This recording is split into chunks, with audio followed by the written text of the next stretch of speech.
Hi guys, welcome back. Today we're going to put docks in at the cabin.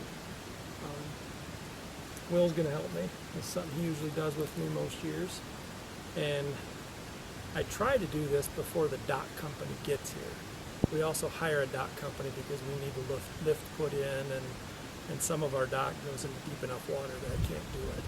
So I usually get it started. I put one full set dock in, the one you see behind us here.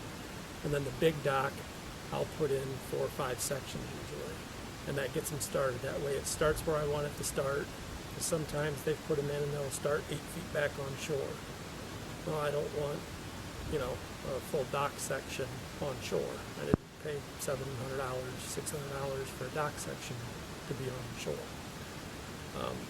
And then they're also located where I want them, and they're at the right height above the water that I want. So without getting too personal on the dock company, I'm not going to name the dock company.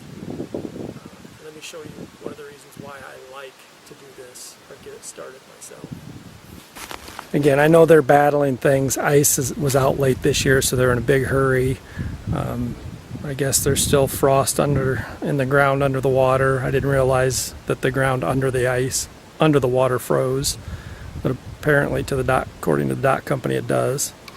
But you can see on the other side of the boat lift how that dock goes from roughly a foot off the water straight down. And then it starts going back up. At this end of the dock, you can see one really tall pole. Those are 12 or 14 foot poles. And for some reason, they didn't get it all the way down. They're crooked, they're leaning in towards each other and back towards me this way. It starts over here. The water's actually low, so when the water's more normal, at a more normal height, we might be stepping over water to get on the dock. It should be about 2 feet further back. And if they spent just a little time, they would have seen where the post sat last year. Let me show you. So it doesn't take much. I mean, they got the general area right, but it doesn't take much looking around if you can see that circle. That's where a post sat. The plate sits here, and there's the mark from the actual post. So it's not terribly far off, but enough that it's might be a bit of a pain. I can live with that. But the dock looking like that is terrible. And then they also used longer poles in shallower water and shorter poles in a little bit deeper water. So, yeah. I stopped and talked to him. He said he was going to come back and fix it. I guess the only thing I would have asked that they actually left a note or called to say that, so I wouldn't have gotten here and gone, what the heck, this looks like crap. Anyway, we'll get started putting dock in, the remaining dock. It's just 4 sections. They're 5 feet wide, 10 feet long. And hopefully it doesn't take us too long.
That's not even that bad. It's just that top of there is started. More of it. So usually by the time we get to that, I've already done it. So maybe we're a little more time.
The docks look straight.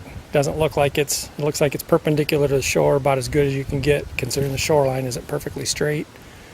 You don't see any noticeable dips from this angle, but I show you from the side there is a slight dip at the very last joint.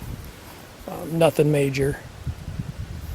So you guys watched, if you watch the full video and you have any ideas on how to make this job easier, faster, feel free to comment. Tell me what you do. Tell me what you would do if you were in this situation to make the job easier. Thanks for watching, guys.